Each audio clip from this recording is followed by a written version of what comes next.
Salut YouTube, salut. On va regarder une énième vidéo de Librairie Africaine. Je sais pas ce qui se passe. Pourquoi d'ailleurs Librairie Africaine, ils peuvent recevoir tout le monde.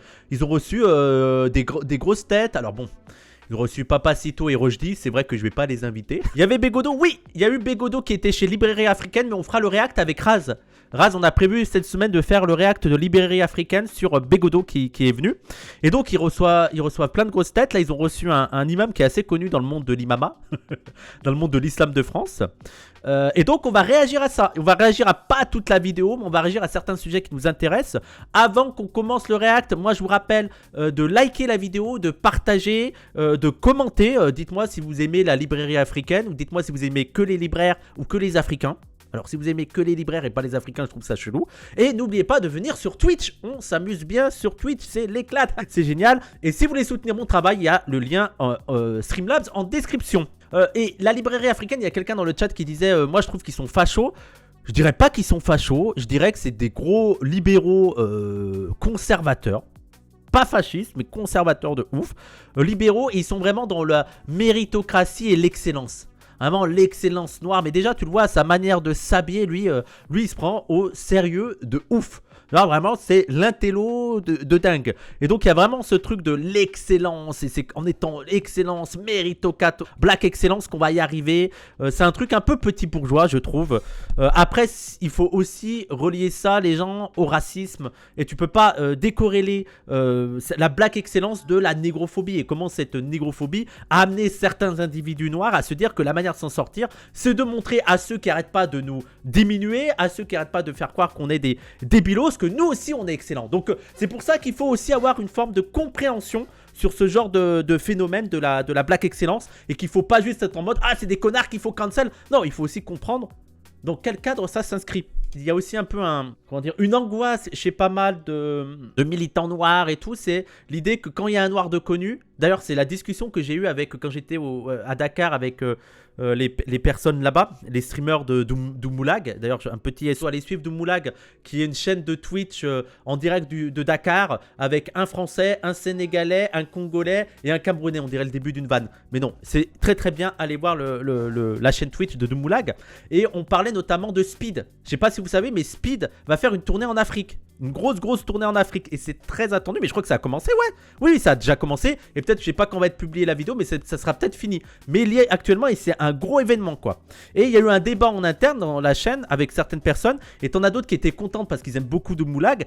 Et d'autres personnes qui aimaient beaucoup Speed. Et d'autres personnes qui étaient un peu dubitatives parce qu'ils étaient en mode ah, bah toujours quand il y a un noir qui est connu et qui est aussi connu, c'est pour faire le clown. Voilà, t'avais aussi un avis comme ça en mode ouais bah oui, on nous aime bien quand on fait le clown et on nous aime pas quand on est sérieux, on nous aime pas quand on est philosophe, on nous aime pas quand on est politicien. Par contre, pour faire rire les gens, là on nous adore.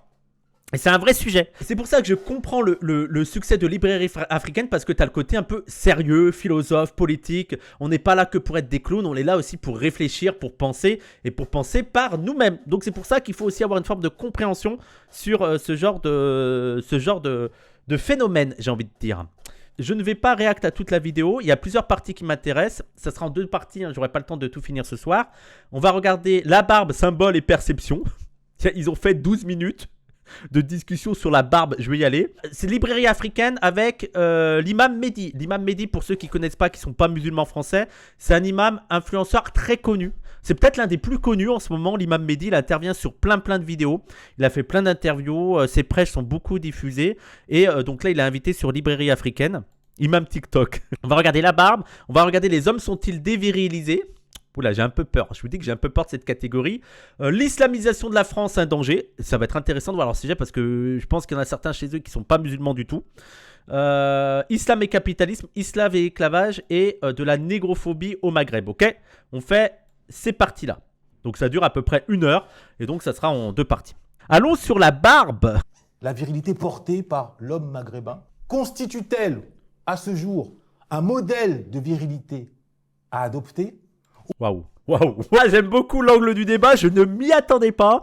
Mais en fait là il pose la question de les différentes virilités. Et c'est vrai les gens que dans le racisme d'aujourd'hui, T'as un racisme assez différent entre les hommes sur les hommes maghrébins et sur les hommes noirs. Alors sur les hommes noirs, t'as toujours la question du danger, t'as toujours la question, je pense, du fantasme, sur le pénis, sur la force sexuelle, tout l'exotisme autour de ça. Mais t'as quand même l'idée que dans la négrophobie, il y a davantage une infériorisation en mode les noirs sont moins intelligents, sont plus bons enfants, ils savent danser, tu sais, t'as un côté très infantilisant, alors que sur le racisme anti-arabe et anti-musulman, t'as un truc un peu plus dangereux. Genre, c'est des barbares, c'est des sauvages, ils peuvent nous tuer. Il n'y a pas un truc de. Tu vois. Et donc, c'est intéressant de voir les différentes formes de masculinité. Mais là, vraiment, en mode, c'est. Est-ce que les hommes maghrébins, c'est pas un petit peu le modèle à suivre de virilité? J'ai l'impression qu'ils se réapproprient les clichés racistes qu'on a à notre égard. Question d'une perversion de la virilité à enterrer. Voilà la question, et tant d'autres, bien évidemment, que nous allons tenter de traiter et sur lesquelles nous allons apporter quelques lumières pour vous. Alors, sans plus attendre, je suis face à deux barbus, si je puis dire. À quel moment dans vos vies respectives avez-vous, et pourquoi, fait le choix de porter la barbe? On va dans des auteurs de débat. Let's go, allons-y. Peut-être c'est intéressant. Peut-être c'est intéressant. Mais on va voir ce que ça va donner. Moi, j'ai porté la barbe parce que c'est le maquillage des hommes, la barbe, hein, je vous le dis. Hein. Je n'ose pas raser ma barbe. Après, moi, j'ai un menton quand même. Parce qu'il y en a certains, ils n'ont pas de menton, ils n'ont pas de protubérance. Mais voilà, pour moi, la barbe, c'est le maquillage des hommes. Ça te rend beaucoup plus, je trouve, plus sympathique, pas sympathique, mais plus BG que sans barbe, quoi. Moi, la barbe qui est la mienne, si tant est qu'on puisse parler de barbe, c'est d'abord pour des raisons esthétiques. Il n'y a pas de dimension spirituelle ou religieuse. Je trouve que la barbe, ça habille l'homme. Je trouve ça beau, je trouve ça fort. Je suis d'accord. C'est pas un débat qui m'intéresse de ouf, mais je suis d'accord. Et en matière de virilité, même si je sais que c'est un peu un mot interdit, on prendra le temps. Ah, j'en peux plus. D'ailleurs, là, je veux dire, c'est quoi ces paniques morales de malade, là? Le truc avec Joyeux Noël. Qu'est-ce qui s'est passé cette année sur le truc de Joyeux Noël? Pourquoi tous les boomers de la planète ont prétendu qu'on pouvait plus dire Joyeux Noël? C'est quoi cette folie? On s'en bat les couilles, dit Joyeux Noël et c'est bon, on peut dire virilité. C'est pas encore. Dire, les réactionnaires sont H24 à la télé, mais on peut pas dire viril. Donne une certaine épaisseur et que sur le terrain du symbole, c'est fort. Et nous avons besoin de symboles pour nous construire, pour avoir des modèles et pour avancer. Donc pour moi, c'est quelque chose qui a une portée très importante. Et est-ce qu'il existe une figure justement historique, médiatique, qui porteuse de barbe et qui t'a inspiré? Ok. Une figure historique porteuse de barbe. C'est quoi votre figure historique porteuse de barbe qui vous a inspiré? Moi, c'est... quoi? J'allais pas dire Ben Laden, t'es grave. C'est grave, c'est quand t'as dit non que j'ai compris que t'as cru que j'allais dire Ben Laden, alors que sérieusement, j'allais dire Castro. Ouais, de ouf. Tu lui ressembles un peu en plus, j'aime bien. Ouais, non mais c'est grave. Tout de suite, elle pense à Ben Laden, mais je la connais tellement par cœur. C'est une folie. Non, c'était Castro. Mais après, moi, il y avait Bachelard aussi, j'aimais bien sa barbe. Je trouve que Bachelard, il avait, mais c'était trop une barbe de philosophe. Regardez ça. C'est pas comme ça qu'on imagine un philosophe? Vous me dites philosophe, moi je vois ça, moi. Moi, c'est ça que je vois. Ça, c'est un philosophe. Ouais, je suis d'accord. Ça, c'est philosophe, ça. C'est pas une Toven, hein, qui aurait une barbe comme ça, je vous le dis. Hein. Ouais, il y en a plusieurs. Mais si tu veux, moi, il y avait ce côté... Quand tu regardes le Che Guevara... Voilà, je suis d'accord. Après, désolé. Bon, barbe pas totalement complète. C'est une critique qu'on fait pas assez à Che Guevara. Mais il y a quand même des trous. Mais il l'apporte avec une telle assurance que ça fait classe. Et je pense que les mecs, parfois, on se rend pas compte comment l'assurance, ça change tout. Hein. Tu peux avoir la plus grosse calvasse du monde. Si t'as de l'assurance, regardez-moi ça. Regardez cette calvasse. Quand même. Et une fois que t'assumes, t'es un peu en mode... Ouais, ça va. Il y a du flow, quoi. Il y a du flow. Oui, Zidane aussi, Zidane. D'accord avec tout ce qu'il a pu faire, tout ce qu'il a pu dire. Je trouvais que ça avait... Attends, c'est la première fois que j'entends quelqu'un dire du bien de... Enfin, dire j'aime bien la barbe de Che Guevara, même si je suis pas d'accord avec tout ce qu'il a fait. C'est la première fois que j'entends ça, quoi. C'est le monde des droitards, ça. Bon, même si je cautionne pas tout ce qu'a fait Che Guevara, il avait quand même une bonne barbe. Je trouvais que ça avait de la gueule quand même, tu vois. J'aime beaucoup ça. C'est un maxeur, oui. Et toi, même... c'est plus le Che que Rick Ross. Non, Rick Ross aussi. Après, Rick Ross, c'est du consumérisme. Moi, j'ai du mal avec le consumérisme. J'ai du mal avec les femmes qui sont en sous-vêtements, bouteilles d'alcool. Moi, je suis... Donc ce rapport au matériel, ce rapport à la surconsommation me dérange. C'est pas du tout ma philosophie, mais je reconnais une certaine virilité, une certaine présence, et ça c'est, moi je trouve ça beau. C'est vrai que quand tu regardes Toby, c'est pas le moins viril de la Zawa. Il a pas de barbe. C'est qui le plus imberbe? Ah, Létard. Non, Létard, il se rase, hein. Létard, il pourrait avoir de la... Et je pense que ça lui irait bien, la barbe, en vrai. Moi, je pense que Létard, ça lui irait bien. Toby, après, la barbe, je crois que ça lui irait pas bien. Je crois que ça fait partie des gens sans barbe où il est grave BG, mais sans barbe. Oui, Toby, ça lui va bien. Ouais, avec de la barbe, ça se ferait trop chelou. Mais Létard, avec de la barbe, j'aimerais bien voir. Et peut-être qu'il en a, mais je suis pas Raz, il a de la barbe, hein, il se rase juste. Cassandre, il a la moustache. Ilyes, c'est vrai qu'il est imberbe. Ouais, il est imberbe, c'est vrai. Ça lui Mais... va bien, yes. Moi, Raz, j'aimerais bien qu'il fasse pousser la barbe aussi. Bah après, c'est vrai que ça lui va bien aussi sans barbe, quoi. C'est pas. Ça leur va bien. Mais non, mais Létard, il se rase, hein. Mais je pense que ça pourrait être pas mal avec sa barbe. Milan, j'aime bien avec sa barbe. Oui, Milan, ouais. Milan, il est mieux avec sa barbe, même si elle est rousse. Ah bon, c'est joli une barbe rousse. Bah allons-y. Allez, excuse-moi. Bah mais là, il a qu'à mettre un truc de pirate et on y va. T'as compris? Barbe rousse. Barbe rousse. T'as compris? Allez. Le fait qu'un homme soit imberbe, ça n'enlève pas sa virilité non plus. Il faut laisser le choix aux femmes et aux hommes d'être De porter une barbe. Ok, super débat, super débat. comme ils veulent. Et je trouve que cette virilité, quand elle est attaquée sur le terrain de la barbe, ça me dérange. Ok, très bien, je te remercie. À quel moment, toi, dans ta vie? Depuis C'est une super discussion, je l'adore. Je pense qu'il faut laisser aux gens la liberté de porter ou non la barbe, en fait. avant même que C'est vraiment les discussions d'after de ouf. je puisse porter la barbe lorsque j'ai été imberbe. C'est un sketch de Malik Bentala. C'est vrai que ça ressemble. Il me tardait de pouvoir la porter, déjà par conviction religieuse, parce que le prophète Mohammed sallallahu alayhi wa sallam il portait la barbe, mais pas que. Tous les prophètes et messagers portaient la barbe. Toutes les représentations que l'on peut voir ici et là, de Jésus-Christ ou de Moïse ou même d'Abraham, ils étaient tous barbus. Dans l'histoire de France également, lorsqu'on regarde Victor Hugo, Jean Jaurès, ils portaient la barbe. Qu'est-ce que je suis en train de regarder là? Stop. Les ZZ Top, c'est vrai. Ils portaient tous la barbe, c'est bien le signe que... Qui ne portait pas la barbe? Hitler. Hitler n'avait pas la barbe. Faites-en ce que vous en voulez de cette information. Voilà, je vous le dis. Trump n'a pas la barbe. Les fascistes, ils n'ont pas la barbe en fait. Mais c'est vrai ça? C'est quel fasciste qui a la barbe? Parce que Mussolini n'avait pas la barbe. De Gaulle n'avait pas la barbe. Burgelassi. J.D. Vance. Ah oui, merde, J.D. Vance, il a la barbe. C'est vrai, c'est vrai. Tous les présidents français n'ont pas la barbe. Oui, voilà, bah, je suis désolé, c'est un truc fasciste de se raser la barbe. C'est davantage fasciste de se raser la barbe que d'avoir la barbe. En réalité, la barbe est le signe même de la virilité, le signe même de l'appartenance à la jante masculine. Oh, mais je sens que ça va être compliqué, les gens. Je sens que même l'heure là que je vais réagir, ça va être compliqué. Cette barbe-là, elle a toujours existé en tout temps et en tout siècle. Quand t'as une discussion et que tu dis premier degré, ça a toujours existé de tout temps et en tout lieu. Alors de tout le temps, les hommes voulaient avoir la barbe. Les lames Gillette, etc., pour ne pas faire de publicité, ont commencé à voir le jour. Mais le fait de porter la barbe, effectivement, comme l'a très bien dit Mbeko, c'est... Ouais, et les gens, c'est le début. Mais attendez, quoi, il y a encore tout ça sur la barbe? On a 6 minutes, il faut encore presque 10 minutes sur la barbe. On y va, moi je suis fasciné.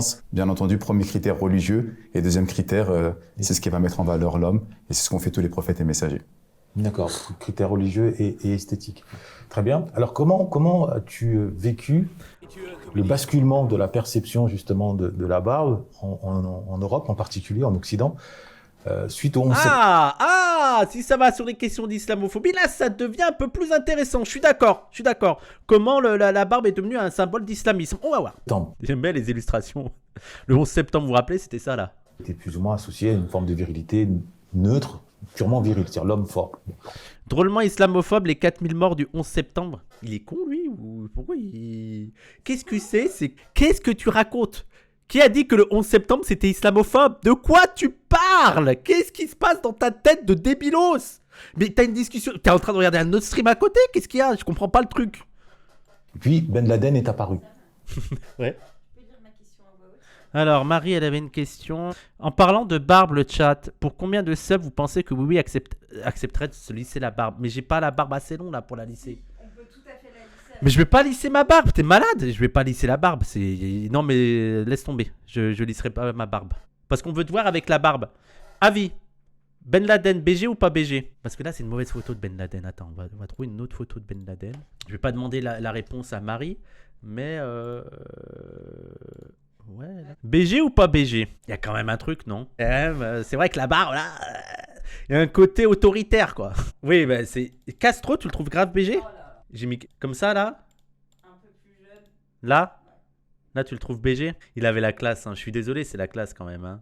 C'est la classe. Mais c'est surtout la figure de Ben Laden qui est apparue avec une barbe. Et de là, il y a une scission. Et si bien qu'aujourd'hui, un humoriste qui portait un bonnet...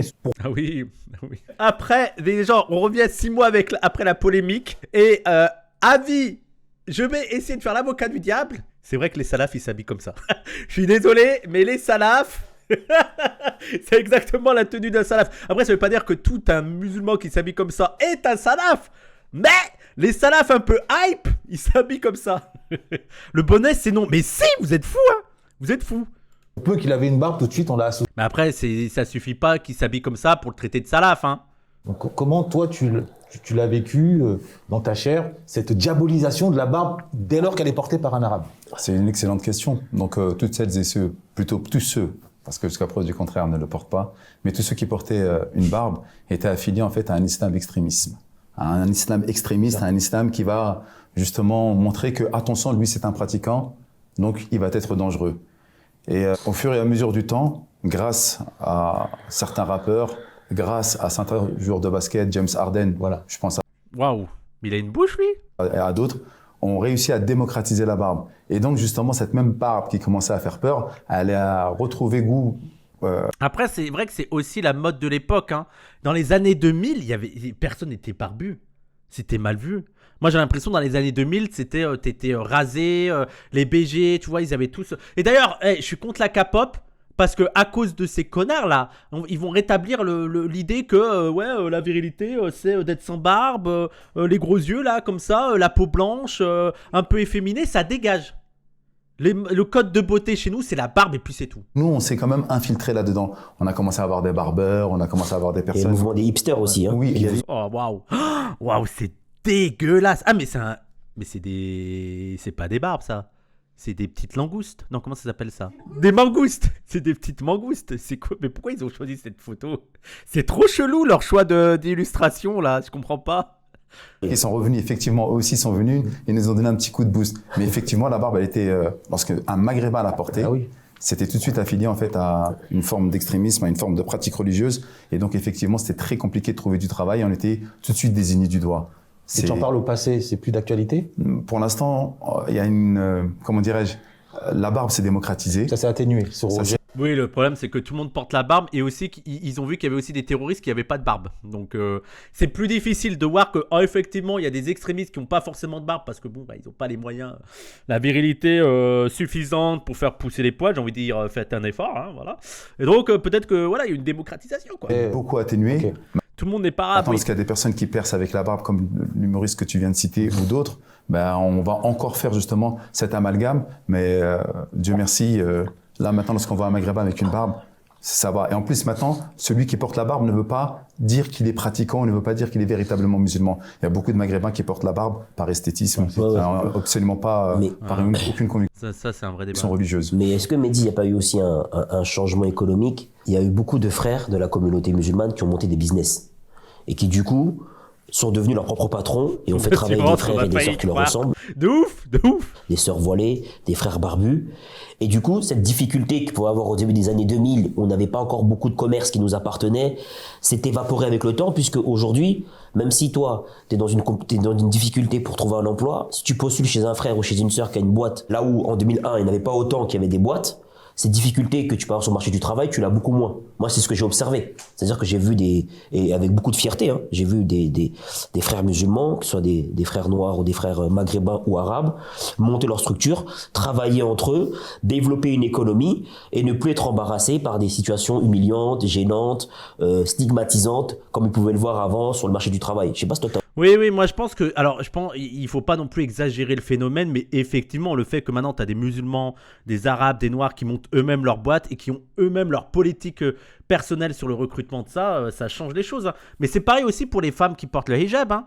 T'en as beaucoup qui ont dû partir parce qu'elles ne trouvaient pas d'emploi, mais aussi ce qui leur a permis parfois d'avancer, c'est aussi tu as des boîtes genre Zara, genre Action et tout, qui recrutent des femmes voilées parce qu'elles ne sont pas dans des politiques islamophobes, mais tu as aussi des musulmans eux-mêmes qui ont créé des entreprises, qui ont créé des commerces et tout, et qui recrutent des femmes voilées. Alors le problème parfois, c'est que ça relègue les femmes, je ne sais pas, être serveuse à Krusty Poulet, mais bon, au moins elles ont un emploi, quoi. Il y a un truc un petit peu comme ça. Après, le problème, c'est qu'on n'a pas non plus tout le capital financier. Effectivement, il y a des petites boîtes qui se montent par les musulmans, mais on est loin d'avoir la force économique suffisante pour vraiment faire une alternative aux femmes qui portent le hijab ou dans une autre mesure aux hommes qui portent la barbe et qui ne peuvent pas avoir un emploi. Et c'est vrai que moi, heureusement qu'il y a eu la Zawa. Hein. Wissam, t'es au courant, si tu veux le commentaire de fou, Wissam, t'es au courant que tu vas en enfer si tu fais pas ta hijra. J'ai déjà, Colombe, j'ai déjà donné ma réponse. Je n'ai pas besoin de faire ma hijra, j'ai juste à attendre un petit peu que la France s'islamise. J'attends. Je bouge pas, j'attends, la France va devenir une terre musulmane et ça y est. Tu n'auras pas besoin de faire ma hijra. Je comprends pas Vraiment, je comprends pas pourquoi vous voulez qu'on parte alors qu'il suffit d'être patient. Avant, on avait un idéal du fonctionnaire. On avait un idéal dans nos quartiers, c'est tu rentres à la mairie, tu rentres à la RATP, à la SNCF. Je suis d'accord que rentrer à la SNCF, c'était plutôt bien vu, quoi. T'avais la sécurité de l'emploi, t'avais des avantages et tout. Ouais, je comprends. En vrai, la RATP. Mais peut-être que les gens, peut-être c'est un truc de très parisien. Hein. Ça, je pense que c'est un truc très parisien. Moi, dans mon enfance, on ne parlait pas de la RATP parce qu'on n'avait pas ça. Par contre, avoir un petit poste tranquille à la SNCF, t'étais bien. RATP s'est épinglé pour la chasse aux bouteilles d'eau qui pouvaient servir à prier il y a 2 jours, je crois. Mais il me semble que RATP faisait aussi la chasse aux barbus. Hein. Et ça, d'ailleurs, il faudra avoir une discussion. Mais le fait que tu puisses pas prier dans ton lieu de travail, et même maintenant, tu peux pas te laver le cul avec une bouteille d'eau dans ton lieu de travail, c'est qu'il y a un problème, quoi. Je veux dire, le niveau d'islamophobie, tu serais prêt même à empêcher un musulman d'amener sa bouteille d'eau au WC pour se laver le cul. Mais qu'est-ce qui se passe dans ce pays de fou ?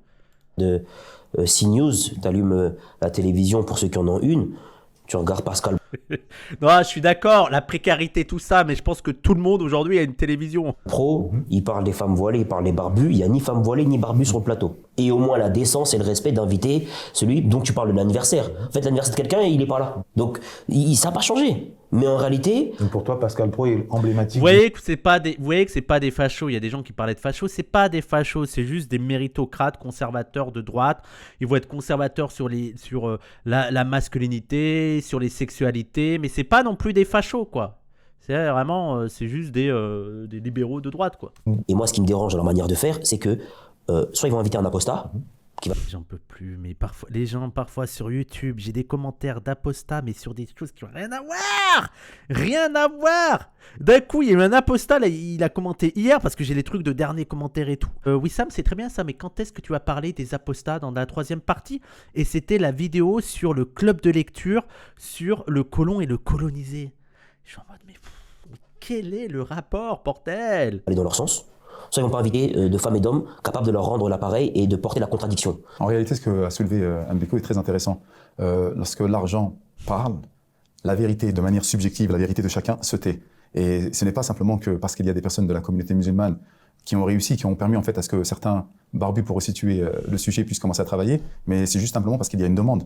Lorsqu'on regarde les chauffeurs à la RATP, ou même les conducteurs de bus, ou même les conducteurs de train, et qu'on voit une personne avec une pilosité bien fournie, ben, j'ai un besoin, tu es là, viens travailler. Pas le choix. J'ai pas le choix. Donc, Oui, tu as besoin de travailleurs, quoi. Oui, effectivement, il y a un moment où le marché du travail va être un petit peu bloqué. Bon, vous êtes bien content, vous êtes bien gentil avec vos racistes, mais il y a besoin de travailleurs. Mais tu le vois au-delà de la barbe, tu le vois aussi en Italie, où tu as une fasciste au pouvoir. Mais bon, ils ont dû faire venir des travailleurs du Sud parce que les travails les plus indésirables, aucun Italien voulait le faire, donc il a fallu faire venir des émigrés. Oui, bref, allez. peu importe tes convictions religieuses. Mais bon, on n'a pas envie non plus d'être cantonné au taf de merde aussi. Et peu importe ton apparence extérieure, même si j'aime pas ton faciès, j'ai besoin de toi. Donc l'argent nous permet. Mais ils le mettront dans une ligne banlieue.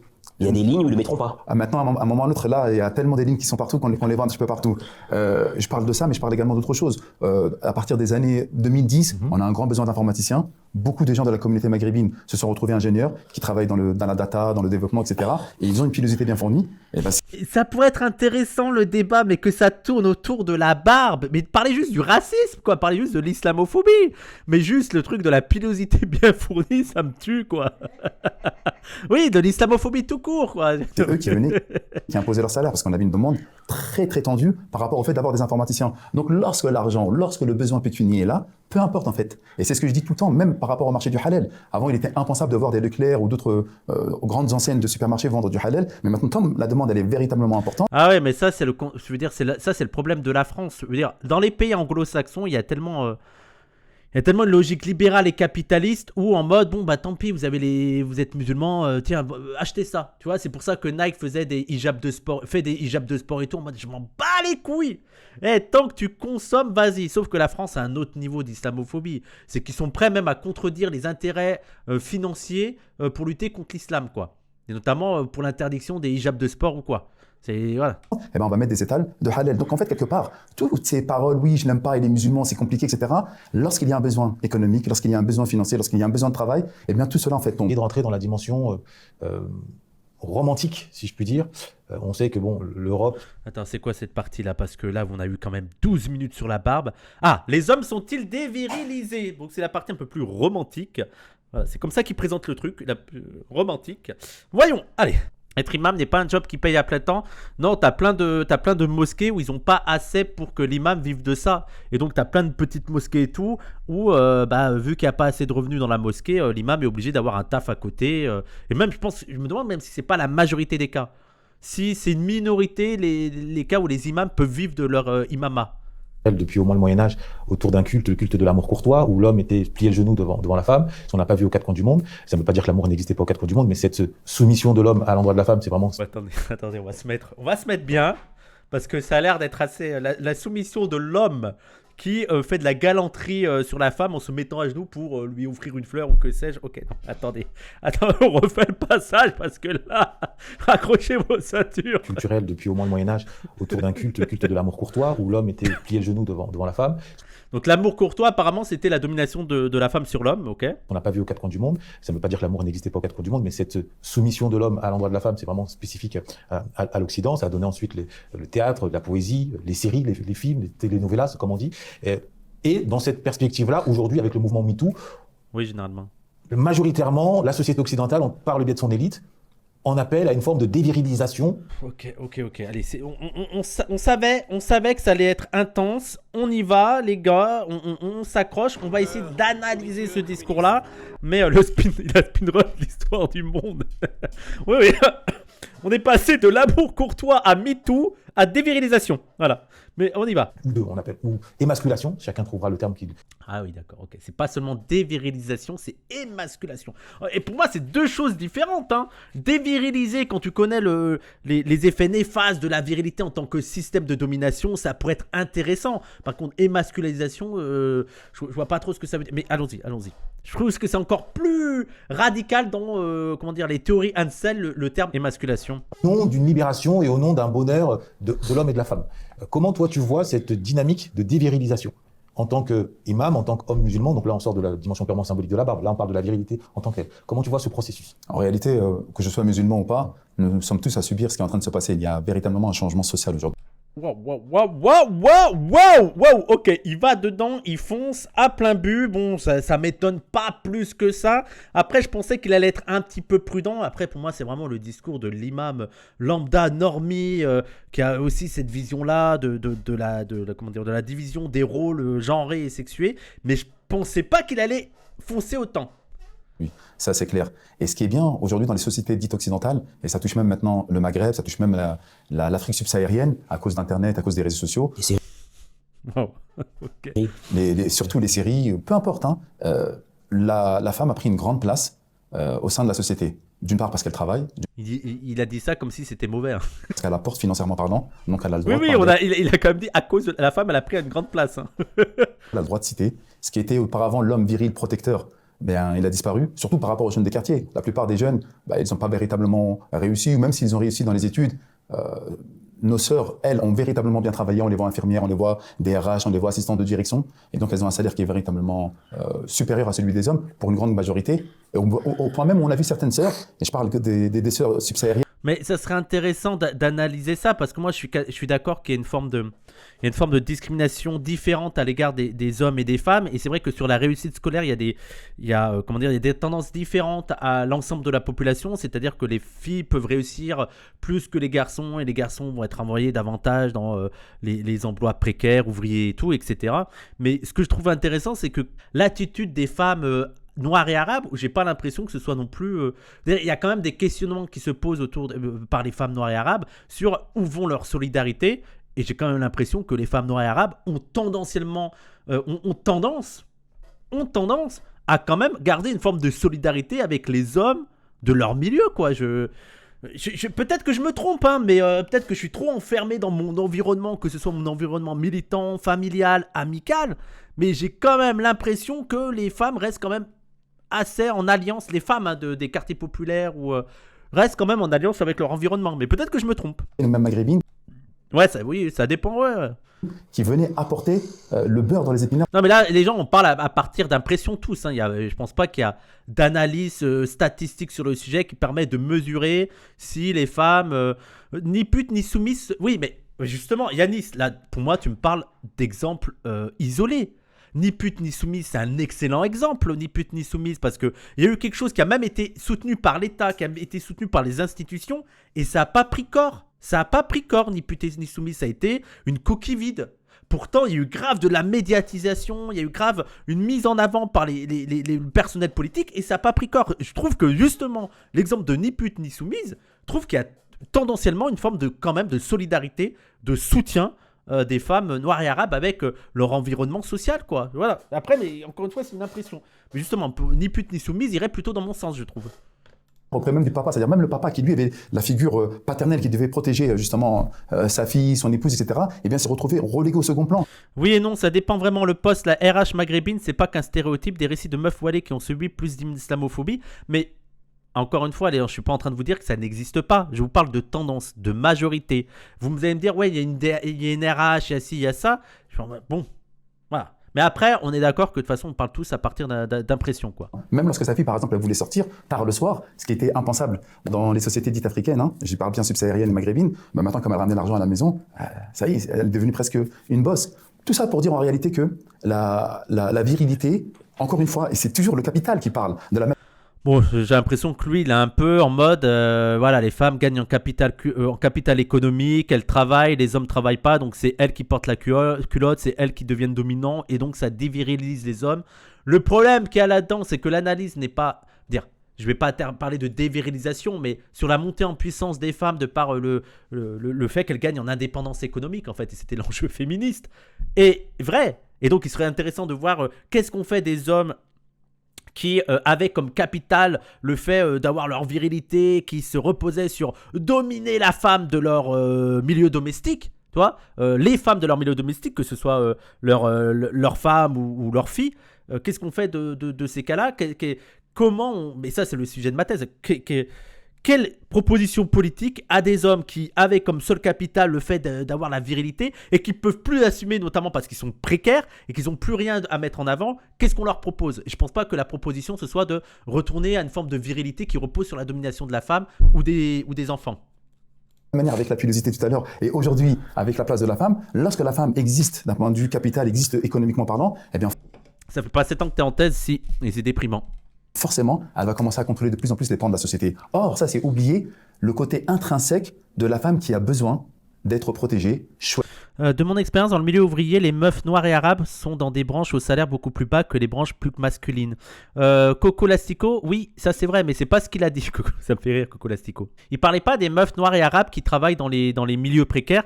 Et d'ailleurs, tu as raison de souligner et de rappeler que effectivement, il y a des femmes noires et arabes qui réussissent plus que les hommes dans des postes de RH, dans des postes de classe moyenne supérieure. Et c'est dont il parlait, mais c'est il faut rappeler aussi que à statut égal, même en étant noir et arabe, surtout dans les emplois précaires, c'est mieux d'être un homme noir et arabe qu'une femme noire et arabe, parce qu'elles sont aussi renvoyées à des emplois ultra précaires. Il y a aussi la question de la monoparentalité, où ce sont les femmes qui vont s'occuper davantage des enfants et qui donc vont plus galérer. Mais tu as raison de rappeler aussi que oui, bon, ok, il y a une réussite de certaines femmes noires et arabes tendanciellement par rapport aux hommes noirs et arabes, mais il y a quand même une bonne partie, la majorité des femmes noires et arabes restent parquées dans des emplois extrêmement précaires, femmes de ménage, nounou. Alors sur les femmes qui portent la hijab, c'est encore plus difficile, hein, caissières, etc. Soyez chéri et aimé.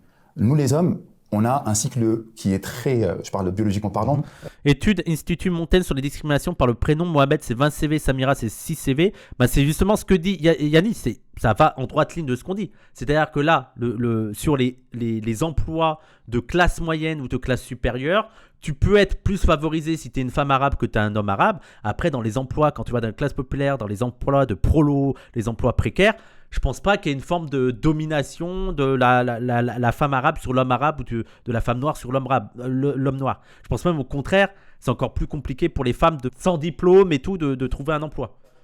très linéaire. Le matin, plein de testostérone, à la fin, on est fatigué, mais c'est facile. D'un point de vue sportif, économique, peu importe. La femme, elle passe par plusieurs cycles.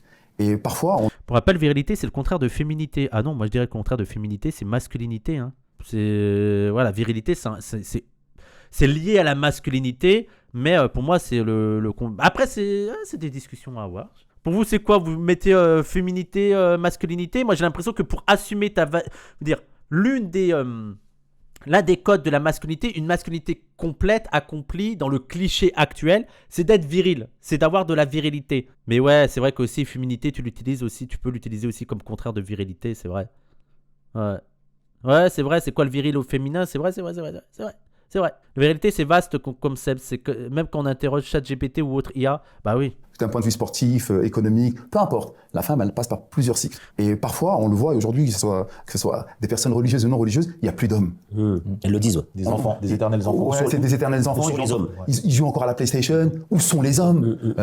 Tiens, tu connais pas un homme, toi, t'étais... J'ai trop de trucs à dire. Les gens, on est d'accord qu'en fait, il a une tech un peu bizarre, quoi. Parce qu'il a une tech en mode, les hommes sont dévirilisés parce que les femmes prennent plus de place en raison de leur insertion dans le capital, le fait qu'elles puissent travailler, elles puissent avoir un emploi, et ils se plaignent du fait que les hommes sont dévirilisés. Donc, t'as envie de conclure? Je veux dire, si tu suis sa logique, c'est une mauvaise chose que les femmes aient gagné en indépendance, quoi. Parce que ça fait perdre... On pourrait peut-être se dire ça, quoi. Ça, c'est oublier le côté intrinsèque de la femme qui a besoin d'être protégée, choyée, chérie. Un imam normi, les gens. Au-delà d'un imam normi, l'avis de la majorité des mecs encore aujourd'hui, les gens. Je suis désolé de vous le dire, mais la majorité des hommes aujourd'hui pensent encore ça. Hein. Voilà. Je dis ça pourquoi? Je dis ça pour que on ne pense pas que c'est juste parce que c'est un musulman ou un imam. Je suis désolé. Hein. Ouais, c'est limite problématique. Alors, je dirais pas c'est limite problématique. C'est un point de vue, c'est un mauvais point de vue là. Le truc, les femmes ont besoin d'être choyées et aimées. Nous, les hommes, on a un cycle qui est très... En fait, il est très essentialiste.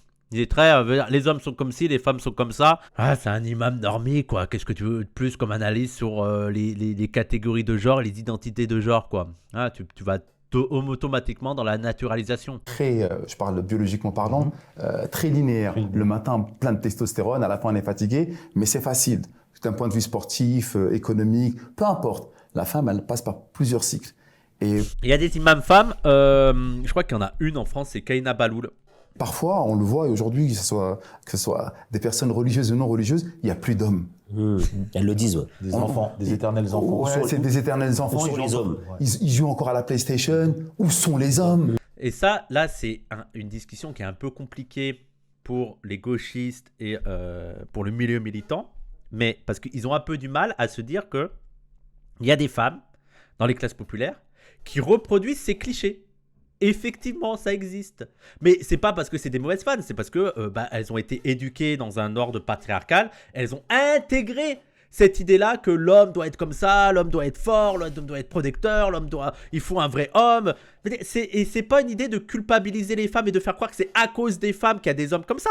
Mais ça existe effectivement des femmes qui reproduisent l'ordre patriarcal, surtout dans les classes populaires, et qui veulent un homme qui leur amène de l'argent, qui soit protecteur. Et c'est logique. En fait, c'est même, je veux dire, ce qui est extraordinaire, c'est des femmes qui arrivent à travers le militantisme, à travers la culture, à travers je veux dire, une formation sur le savoir et tout, de sortir de ce cliché-là. Mais c'est normal que des femmes, logiquement, vu qu'elles évoluent dans des sociétés patriarcales, reproduisent ce patriarcat. Et notamment dans les classes populaires, il faut aller lire, il y a Bourdieu qui a travaillé sur ça, mais surtout Olivier Schwartz et tout, montre comment, même dans l'éducation populaire, il y a une reproduction de l'ordre genré qui est aussi produite par les femmes. Mais c'est logique. Mais l'idée que le mec, le garçon, son garçon, il peut sortir dehors parce que c'est un mec, il doit sortir dehors, il doit bien manger, il doit être fort, alors que la fille, elle doit rester à la maison. Voilà.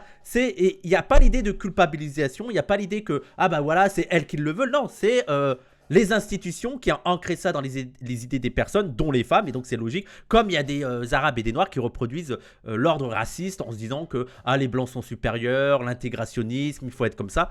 C'est totalement logique. Pas uniquement dans les classes populaires. Oui, alors là, oui, t'as aussi dans la bourgeoisie, hein, oui, bien sûr. Tu connais pas un homme, toi, tu connais pas quelqu'un qui est fort auprès de toi. Plein de fois, j'ai vu des meufs dire je veux un homme comme mon père. Oui, mais c'est normal. Je veux dire, c'est pas normal en sens c'est éthiquement bien. C'est normal en sens, les structures sont plus fortes que toi, et les structures sont patriarcales, donc même les femmes sont imprégnées de ce patriarcat, quoi. Il faut un travail militant, un travail de déconstruction, même chez les femmes, pour déconstruire ce truc de patriarcat. Et surtout, ça veut pas dire que c'est à cause d'elles, parce que c'est pas elles qui maintiennent en place les structures, c'est que voilà, les hommes ont mis en place ces structures-là pour reproduire cet ordre social patriarcal. Etc. Bien sûr. Et là, on se dit, mais ils sont où les hommes? Mais les hommes ont été castrés, virilement parlant. On les voit même plus. Mais castré par qui? Par les femmes. C'est un petit peu leur point de vue, hein, j'ai l'impression, c'est un petit peu... Ça serait intéressant qu'ils nous disent par qui ils ont été castrés, mais j'ai quand même l'impression que c'est parce que les femmes ont pris plus de pouvoir. Castrés par cette société qui a poussé la femme sur un même pied d'égalité que l'homme. C'est un petit peu bizarre. La discussion est catastrophique. Le problème, c'est qu'on a mis sur le même pied d'égalité les hommes et les femmes. Alors déjà, eux, dans leur tête, c'est que ça y est, l'égalité homme-femme. Et c'est ça le problème. Ils sont en avance. Ah, ils sont dans le futur, eux. Eux, dans leur société, il y a déjà l'égalité homme-femme, et c'est pour ça que ça va pas. Et moi, j'aime pas parler d'égalité entre un homme et une femme. Comment pourrait-on Ça, c'est le truc de beaucoup de musulmans, de dire « Ah, moi, je suis contre l'égalité, je suis pour la complémentarité. » mettre sur un même pied d'égalité un homme, une femme qui, biologiquement parlant, sentimentalement parlant, émotionnellement parlant, sont différents. Intellectuellement parlant, oui, il y a une égalité, sans aucun doute. Au niveau Intellectuellement parlant, il y a une égalité. des droits aussi. Au niveau des droits également, sans aucun doute. Mais on ne peut pas les mettre sur un même pied d'égalité, ne serait-ce que même physiquement parlant. Et donc, à partir de là, une fois qu'on a... J'en peux plus de ce truc. Physiquement parlant, on peut pas le mettre sur les mêmes pieds d'égalité. Et alors, je veux dire, c'est quoi? Si quelqu'un est plus fort physiquement, il doit avoir la domination. C'est quoi ce truc débile là? J'en peux plus de cet argument parce qu'en plus c'est pas ça qui marche dans la vraie vie. Les gouvernements, ceux qui ont en main les institutions et tout, c'est pas les plus forts physiquement. C'est quoi déjà? Ah, on est plus fort physiquement, donc voilà. Je suis d'accord, les hommes sont plus beaux. Non, mais t'es pas objectif, Cassandre. Mais qui est égal émotionnellement parlant, bordel de chien. Arrivé à cet état de fait où on voulait absolument libérer, entre guillemets, la femme. Tenez, prenez une cigarette. La première libération de la femme, c'était avec la J'en peux plus de cet exemple. Je n'en peux plus. Oh là là. cigarette. Ouais. C'était une instrumentalité. Mais si tu, Exactement. pour revenir sur mais si l'égalité, tu parles pas d'égalité, est-ce que tu parlais de complémentarité? C'est ça. Voilà. Et d'ailleurs, je veux dire, je vois pas pourquoi les femmes auraient pas le droit de fumer comme les hommes. En fait, je vois pas. Je veux dire, on a essayé de libérer la femme, on leur a fait fumer des cigarettes. Ok, c'est pas génial, mais je vois pas pourquoi les femmes auraient moins le droit de se détruire la santé que les hommes, quoi. Je veux dire, le truc de l'exemple de la cigarette en mode c'est mauvais, c'est ça qu'on leur a permis. L'idée, c'est juste que les femmes ont le même accès aux consommations que les hommes, et puis c'est tout. Oui, on est complémentaires. Mais comment être complémentaire aujourd'hui alors qu'on demande la même chose pour les hommes et pour les femmes? Et surtout qu'aujourd'hui, tous les métiers sont devenus des métiers tertiaires où l'homme ne peut plus justement montrer sa différence physique. Ah, quel dommage, il n'y a plus d'emploi ouvrier. Là, on pourrait rentrer parce qu'on est des hommes, on est des forts, on n'est pas là pour le truc tertiaire. On n'est pas là pour travailler dans des bureaux, en fait. Nous, on est des mecs, des vrais. On est là pour être ouvriers, en fait. Physiquement parlant, parce que c'est des métiers intellectuels. Et moi, je vais aller dans... C'est catastrophique, je sais pas comment rattraper le truc. C'est l'analyse bas du front, oh là là. Il y aurait cette complémentarité. Alors, Moi, je vais aller dans ton sens, dans le sens où tu dis Bon, bien sûr, les 3 mecs, ils sont d'accord, hein, c'est évident. Surtout, il y a des industries ouvrières entières où c'est que des femmes. Genre, oui, non, mais les femmes ouvrières, ça n'existe pas, Cassandre, qu'est-ce que tu racontes? Elles sont pas assez fortes physiquement pour faire des travaux manuels, hein. C'est n'importe quoi, là. Alors, vraiment, ah, on est dans un délire total, là. Il y a une certaine castration des hommes. Oh, je n'en peux plus. En plus, moi, sérieusement, mais ça fait 10 ans que j'ai cet avis-là. Je veux dire, moi, ce qui me fascine là-dedans, c'est que tu as tous les discours virilistes qui sont en mode victime. Et je trouve qu'il y a une contradiction là-dedans. De moins H24 sur la castration et sur la montée en puissance des femmes. De la part de virilistes. Eh, t'es un homme, t'arrêtes de chialer. J'ai envie de leur dire ça. Arrête de chialer, sois meilleur. Je n'en peux plus de votre moins viriliste. Ce n'est pas viril de pleurer sur la montée en puissance des femmes. Sois un vrai mec, sois un bonhomme. Arrête de chialer là. Ah, j'en peux plus. Les influenceurs masculinistes qui font ça H24, on est castré. Eh ben, sois meilleur. C'est bon. Arrête de te plaindre des autres. Concentre-toi sur toi là. Ah, j'en peux plus. Je pense qu'elle est nécessaire et qu'elle était excessive. Nécessaire dans la mesure où tu avais certains hommes qui avaient ce sentiment de vie ou de mort sur leur conjointe, sur leur femme. Alors lui, il est un peu en mode tempéré. Effectivement, la castration a été utile, mais on en a fait trop en fait. Ça allait trop loin là. C'est vrai qu'il fallait pas tuer les femmes, mais de là à être égaux. Et qui avait Vous en demandez beaucoup, non? Hein? Vous les femmes, on vous donne ça, vous voulez ça. Oh une emprise qui était toxique. Ça, fallait le dénoncer. C'est important de dénoncer des comportements qui sont excessifs. Et je connais des hommes autour de moi qui ont eu des comportements d'emprise financière sur madame, de contraintes. Ça n'existe plus. Hein. La domination économique dans le couple, bien sûr que non. Hein. Bien sûr que non. C'est terminé, ça. C'était l'histoire du passé où les relations hétérosexuelles, il y avait une domination des hommes. D'empêchement de qu'elles puissent s'épanouir. Donc ça, c'est quelque chose qu'il faut dénoncer parce que ça existe. Violence conjugale aussi. Violence conjugale. Pour ça, j'ai parlé de toxicité, mais j'inclus les violences conjugales, les violences physiques, les violences morales, psychologiques, tout ce qui est contraignant et tout ce qui empêche l'autre d'être bien dans sa peau. Après, là où moi, Il est quand même un petit peu féministe. Il est quand même en mode, oui, c'est vrai qu'on a un petit peu abusé. je suis un peu réticent à cette volonté de déconstruire, parce que c'est le mot qui est employé par ces femmes. Aïe. Non, mais c'est intéressant, c'est intéressant. Faut vraiment que je sorte le livre sur les masculinités, hein, parce que j'aimerais traiter. Hein? Oui, je sais, oui, je sais. Elle m'engueule. Elle m'engueule parce que j'ai pas écrit un livre. Oui, je fais ce que je fais. Je fais ce que je peux. Même des hommes qui venaient avec de bonnes intentions, avec une certaine droiture, une certaine force, une certaine puissance, parce qu'ils incarnaient, ces hommes incarnaient quelque chose qui a été souillé par d'autres. On aime tout le monde dans le même sac. J'ai l'impression qu'ils sont en retard de 10 ans sur tous les débats et tout. Là, c'est Not All Men. C'est presque. C'est trop cliché. J'ai l'impression que la discussion, elle est ultra cliché. Parce qu'il y a eu l'exemple de la barbe. Ok. Parce qu'il y a eu Ben Laden. Non, mais j'en peux plus. C'est autre chose avec cette barbe. C'est pas si important que ça, quand même, là. C'est beau, là. C'est devenu leur truc, la barbe, là. En plus, les femmes, elles aiment les barbes. Ouais, je fais aussi dans l'essentialisation, moi. Dans ce cas-là, on a mis tous les barbus arabes dans le même sac. Parce que C'est des normies de fous. Des normies de fous. Mais c'est ça le problème, c'est des normies de fous qui se prennent pour des intellos, quoi. de faire la part des choses entre les frères qui se sont égarés, ça existe. Tellement ils sont en retard sur le débat, je ressens de la nostalgie. C'est vrai, on dirait moi, mes discussions, quand j'avais 20 ans avec mes potes, on avait exactement les mêmes discussions. Et les frères qui ne se sont pas égarés, mais qui ont payé aussi pour ces frères-là. Et qui se retrouvent dans des situations où ils ne savent plus où se mettre. Ils ne savent plus comment faire, et ils n'osent plus, parce que... Bon, à cause des hommes qui se sont mal comportés, les hommes gentils sont aussi victimes du féminisme. Voilà, en gros. Voilà. Il y avait des hommes gentils, ils souffrent du comportement des hommes méchants parce qu'à cause des hommes méchants, eux aussi sont considérés comme des hommes méchants, alors que c'est des hommes gentils, ils n'arrivent plus à trouver leur position. Bah, continuez à être un homme gentil, écoute. On les a stigmatisés parce qu'on les a renvoyés. Oh, on peut arrêter de les stigmatiser, s'il vous plaît, là? Il y en a marre, en fait, de la stigmatisation des hommes, en fait. Virilité toxique, nocive, alors que pour le coup, eux n'avaient rien fait. Donc c'est pour ça que je dis qu'il faut toujours prendre le temps de faire la part des choses entre les agents perturbateurs qu'il faut écarter et la majorité qui pour le coup est de bonne volonté qu'il faut... Donc on comprend que là, le problème, c'est pas la majorité des mecs, le problème c'est qu'il y a une minorité qui pose problème. C'est comme les Arabes en fait. C'est juste une minorité qui fout la merde et ça retombe sur tous les Arabes, il y en a marre. Valoriser, qu'il faut encourager et qui va se réfugier après... Bah, je vais Donc la majorité des hommes est de bonne volonté. Et de bonne volonté. Okay.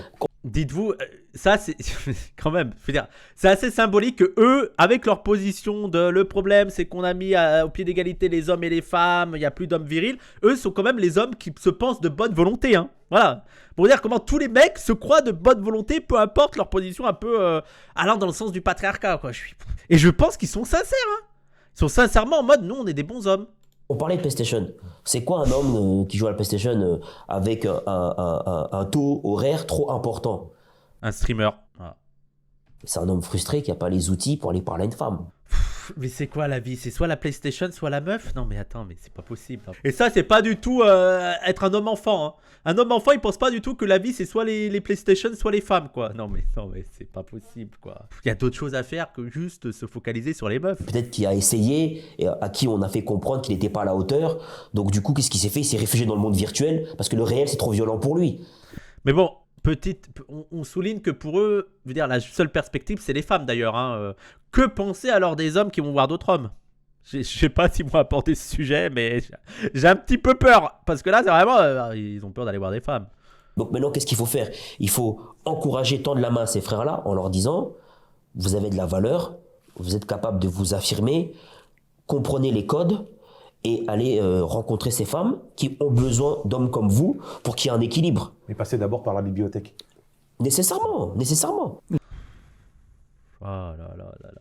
D'ailleurs, petite pub, j'ai fait bibliothèque, j'ai fait un bilan de lecture 2025, n'hésitez pas à aller voir. Voilà, plus de 70 livres, il y a 85 livres, j'ai fait le retour sur 85 livres, n'hésitez pas à aller voir, c'est sympa. Et juste pour rebondir sur ce que tu es en train de dire, parce que c'est très important, premièrement, la violence à l'égard des Merci femmes beaucoup, n'est pas propre aux Maghrébins, Bien sûr. et c'est quelque chose qui touche tous les pans de la société et toutes les origines universel. différentes. C'est vraiment universel.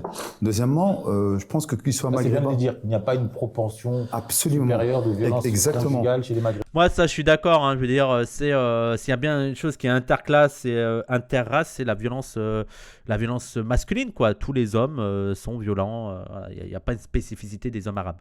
Parce que c'est vrai que c'est souvent un Oui, terme, mais une c'est- notion qu'on voit qui se véhicule en France en particulier. Dans les films, dans les séries surtout. Oui, c'est normal. Après, le musulman a toujours été mal dépeint. De la même manière, lorsqu'on appelle un maghrébin, moi je sais pas, un maghrébin n'est pas forcément musulman. Un maghrébin n'est pas forcément pratiquant. La plupart des violences faites à l'encontre des femmes, c'est des violences où l'homme est rentré alcoolisé, où il commence à frapper. Or, dans l'islam, on ne boit pas d'alcool. Oui, donc en gros, son explication, c'est que si t'es musulman, tu peux pas être violent. Je dis, oui, bon, d'accord, ok, bon, ça aussi, c'est. Je veux dire, dans l'idéal, oui, dans l'idéal, tu n'es pas violent, mais bon, c'est un peu facile comme truc, quoi. C'est un peu facile. Donc un musulman qui se respecte, En théorie, en tout cas. un musulman qui se respecte Ok. et qui respecte les prescriptions divines, à un moment ou à un autre, il ne va pas boire de l'alcool. Donc s'il boit de l'alcool, je vois pas pourquoi on pourrait l'affilier à un acte de Après, il y a des gens qui sont violents avec leurs femmes sans boire d'alcool, quoi. L'alcool a bon dos. Je veux dire, moi, c'est aussi cette excuse de je suis violent à cause de l'alcool. Oui, bon, t'es violent, quoi. Voilà. Et d'ailleurs, si tu te dis que t'es violent à cause de l'alcool, bah, arrête de boire de l'alcool. Voilà, le problème est réglé. C'est comme, je veux dire, l'alcool n'est pas venu sur toi. Voilà. C'est que ça qui te rend violent, bah arrête. musulman alors qu'il a PPDA n'était pas tout le temps bourré, oui. lui-même déjà désobéi au principe élémentaire de notre religion qui interdit l'alcool. Une fois qu'on a dit cette chose-là, juste pour repartir, Vous saviez qu'avant l'invention de l'alcool, la violence n'existait pas. lorsqu'une femme, parce que là c'est dommage, on parle en même temps de la gente féminine, mais il n'y a pas de femme sur le C'est plateau. pour ça que j'ai ciblé. Je suis d'accord, sur la mais on virilité. va essayer de rester juste sur le côté viril et parler de ce que peuvent ressentir les hommes. Et peut-être dans une prochaine émission, tu pourras inviter une femme justement qui exprimera mieux le pourquoi il n'y a plus de virilité, parce que là on le regarde vraiment du côté masculin. Le gros problème, c'est que encore une fois, l'homme a été castré dans sa virilité. Et- Mais par qui il a été castré? La société. Je trouve que la société, ça veut pas dire grand-chose. Qui est à la tête de la société? Je veux dire, c'est quoi? C'est une idéologie? C'est certaines personnes? C'est des hommes? Je veux dire, c'est quoi? C'est le libéralisme? C'est le féminisme?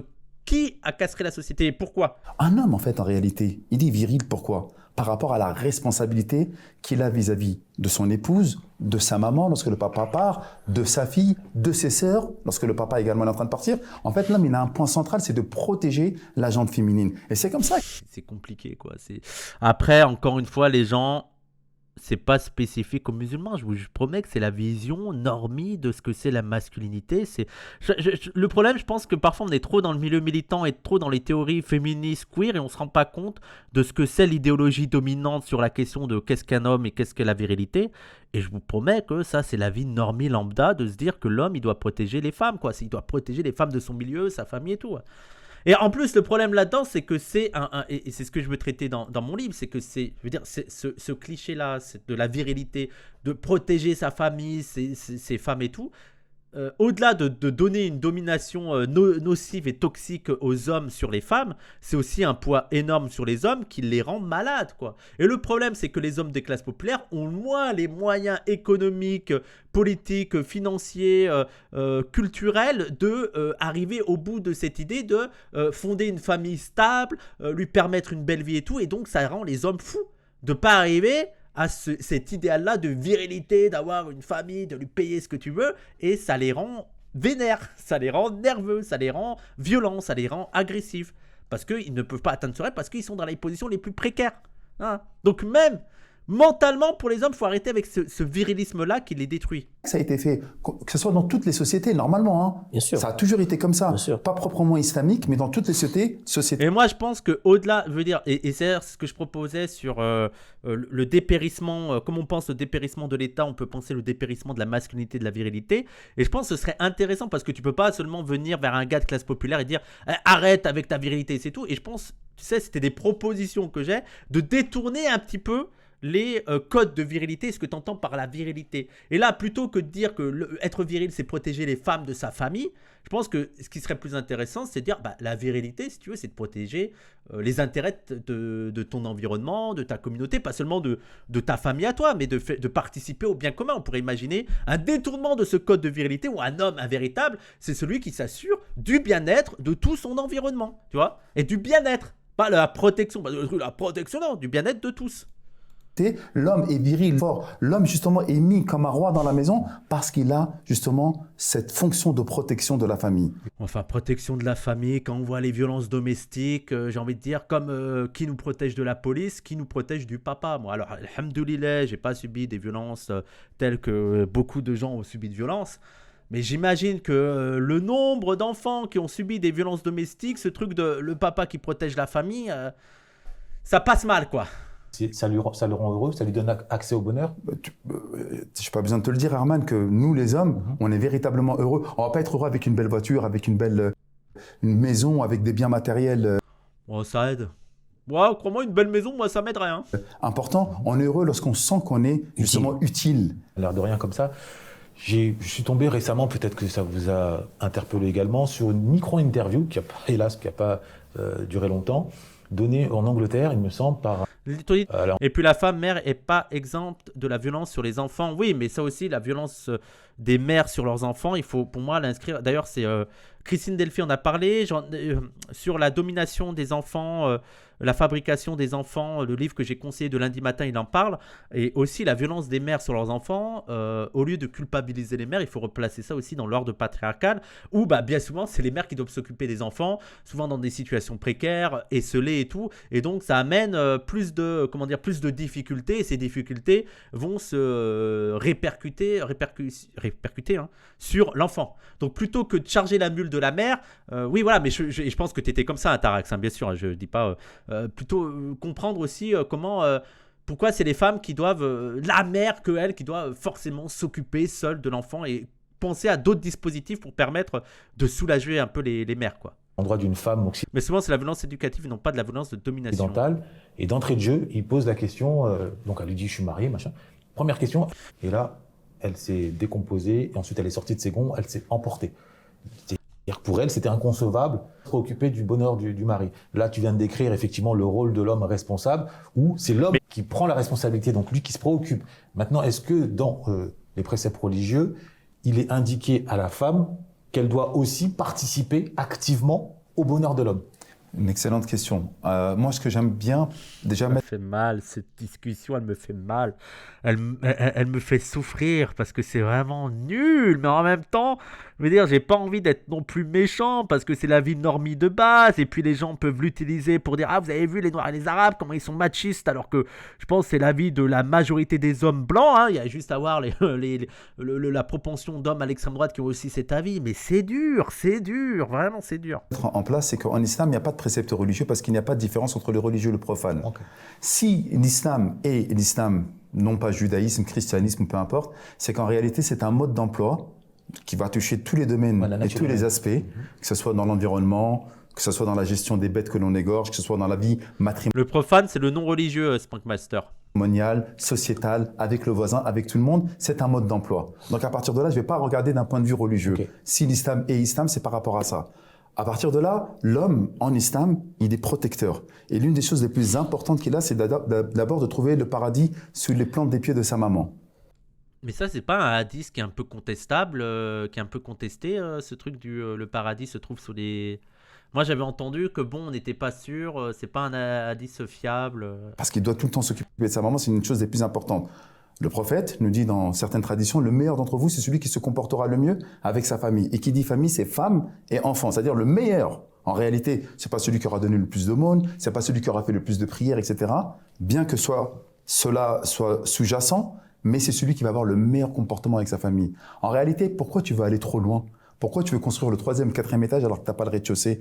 Et quelle personne te connaîtra le mieux si ce n'est ta femme et tes enfants, lorsque tu es fatigué, lorsque tu es stressé, lorsque tu es rentré harassé par une journée de travail, accablante, etc. C'est eux de ramener à manger, de s'occuper financièrement, de trouver une maison pour sa famille. Et bien ça, c'est le rôle protecteur de l'homme. Mais lorsqu'aujourd'hui, nous sommes dans une sorte de parité, les deux qui travaillent, ben les deux doivent se partager les tâches en rentrant à la maison.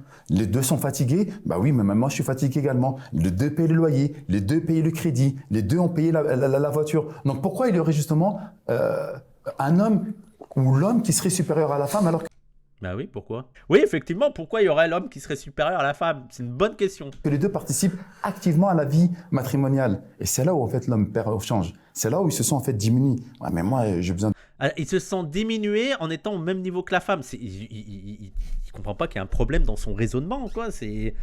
Ah non, et voilà, on partage tout, donc on peut plus être dominant, donc on se sent dominé, on se sent diminué. C'est-à-dire te sentir diminué parce que tu es égal avec quelqu'un d'autre, c'est qu'il y a un problème, frère. comment dirais-je, de protéger ma famille, mais c'est même plus lui qui conduit la voiture. Juste entre guillemets, à l'époque, pour notre génération, il était impensable, même si c'était la voiture de madame, que ça soit toi qui monte côté passager. Aujourd'hui, ça s'est démocratisé. C'est Attends, il est vraiment incel à être... non mais...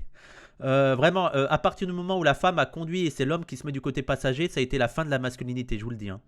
Je vous le dis, ça a été terminé. à l'époque, pour notre génération, il était impensable, même si c'était la voiture de madame, que ça soit toi qui monte côté passager. Aujourd'hui, ça s'est démocratisé. C'est un vieux truc. Hein. Ah, c'est bon, tu vas côté passager, elle conduit, calme-toi, c'est pas viril de s'inquiéter parce que c'est elle qui conduit et toi t'es à côté passager, dors. C'est n'importe quoi, ça ne vaut rien socialement parlant, mais pour nous, non, c'est moi qui va conduire madame, c'est moi qui va lui ouvrir la porte, c'est moi qui va emmener les tâches. dites Oh entre là guillemets, là, mais la fragilité, mais j'en peux plus, mais calmez-vous, détendez-vous, pétez un coup. mais ingrate, c'est l'homme qui les fait. Bah, aujourd'hui, en fait, ça n'existe plus. Et est-ce que madame Donc est t'es en charge opposé au du bonheur de l'homme 50-50. T'es opposé au 50-50. Pour revenir à ta question, en fait, elle n'est pas en charge. Si elle veut que son couple puisse fonctionner correctement, c'est d'une logique implacable. Ok. De la même manière que moi, je vais m'occuper de mon épouse pour qu'elle puisse être heureuse, c'est un partenariat.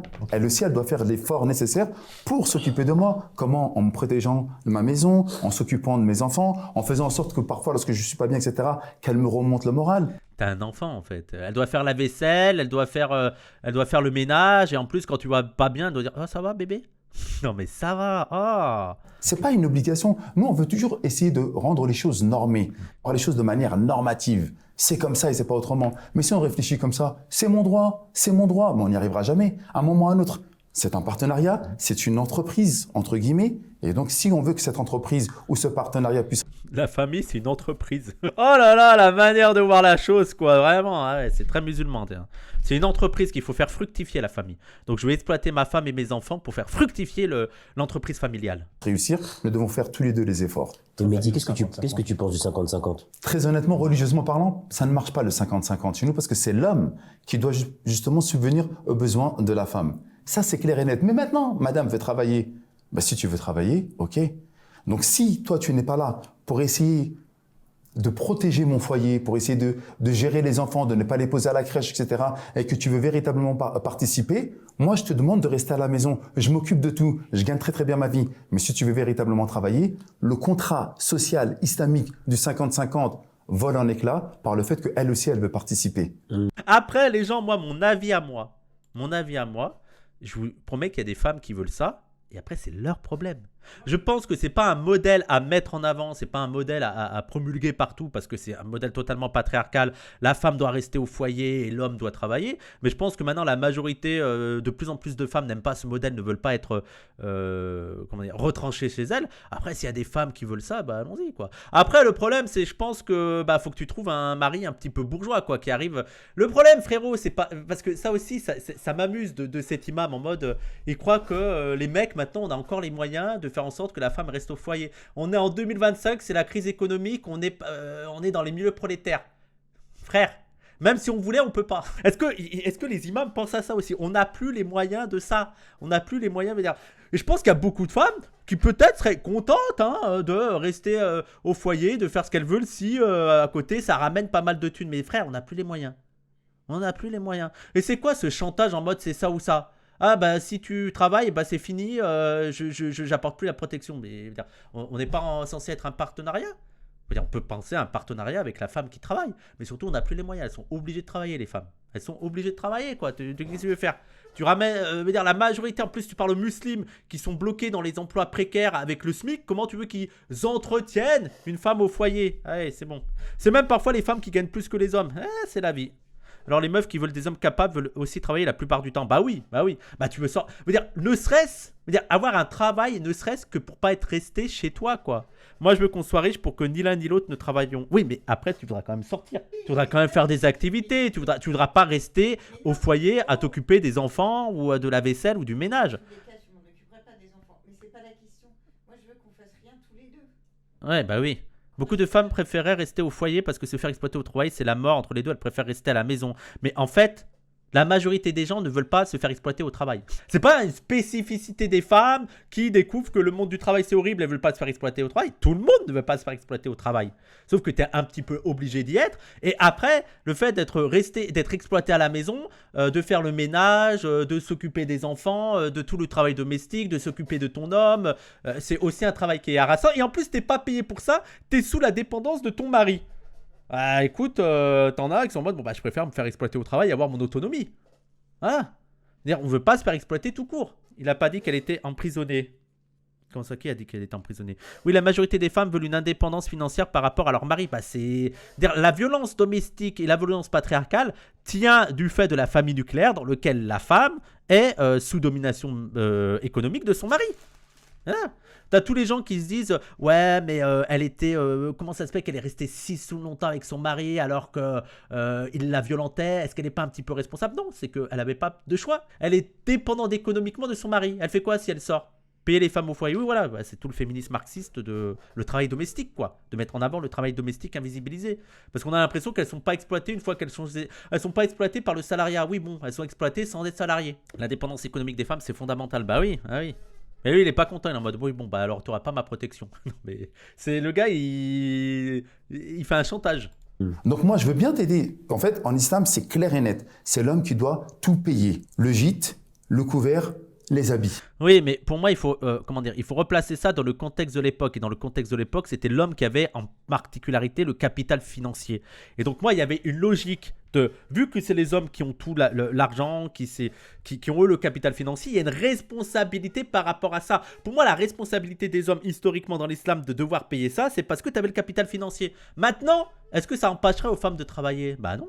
Et d'ailleurs, qu'est-ce qui t'empêche, toi, de continuer à lui payer des choses Avec ta femme aussi qui travaille. Je comprends pas en fait quelle est la contradiction.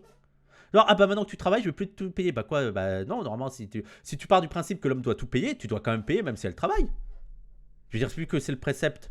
Comment ça, vu que c'est la prescription, comme ça tu payes plus, vu qu'elle travaille. Bah non, continue à le faire. Mais si la femme veut elle aussi pouvoir À la campagne, les femmes ont toujours travaillé. Oui, oui, bien sûr. Mais même dans le monde ouvrier, hein, veut dire, là, il y a aussi le cliché de, et ça, c'est un cliché qu'il faut combattre, c'est avec après la Seconde Guerre mondiale et que les femmes se sont mis à travailler, qu'on a mis les femmes sur le marché du travail. Sauf que c'est pas totalement vrai. Les femmes des classes ouvrières travaillaient aussi. Elles avaient un double emploi. Il y a énormément de femmes dans les milieux ouvriers qui ont dû, en plus de leur travail domestique, avoir un travail ouvrier à côté, extrêmement mal payé, parce que la famille n'arrivait pas à s'en sortir sans ça. Donc il faut arrêter aussi de faire croire que c'est à partir du féminisme des années 60 que les femmes se sont mises à travailler. C'est faux. Les femmes ont toujours travaillé. travailler, ok, mais moi je t'ai demandé. Travailler dans un travail salarial, hein, ouvrier et tout. Hein, sans parler du travail domestique. Hein, car on a une vision que de la noblesse. C'est un mythe de la femme qui ne travaille pas. Voilà. Et je t'ai dit que j'allais te protéger, mais si tu veux véritablement participer, bah en fait, tu vois, ce contrat tacite, social, islamique, il vole en éclats par le fait que toi-même, tu voulais t'intégrer dans le monde du travail. Bah, je vois pas en quoi il vole en éclats. Continue à lui payer des choses et elle continue à travailler à côté. Tu vois, c'est simple. Voilà, j'ai réglé ton souci. Voilà. Le contrat, il marche toujours.